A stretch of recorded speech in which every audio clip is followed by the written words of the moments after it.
Everyone, సోరకాయ సర్వపిండి preparation కోసం నేను ఒక చిన్న సోరకాయ తీసుకొని ఈ విధంగా తురుముకుంటున్నాను. దీనికి సరిపోయే క్వాంటిటీ ఒక పెద్ద గ్లాస్‌తో 1 ½ గ్లాస్ బియ్యం పిండి తీసుకుంటున్నాను. మనకి సోరకాయలో వాటర్ ఎక్కువగా ఉంటుంది కాబట్టి ఆల్మోస్ట్ ఈ వాటర్ సరిపోతుంది. సరిపోలేదనుకుంటే కొన్ని వాటర్ యాడ్ చేసుకోవచ్చు.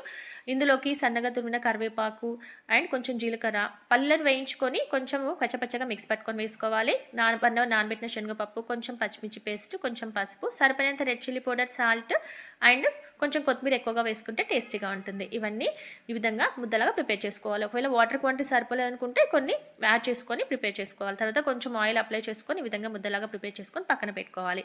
దీనికి వెడల్పాటి గిన్నె తీసుకుంటేనే మనకి సోరకాయ సర్వపిండి పర్ఫెక్ట్గా వస్తుంది. తర్వాత దానికి ఆయిల్ అప్లై చేసుకొని ఈ విధంగా మనము సర్వపిండిని ప్రిపేర్ చేసుకొని మధ్యలో హోల్ పెట్టేసుకొని ఆ హోల్స్లోకి చుట్టూరా ఒకసారి ఆయిల్ వేసుకోవాలి.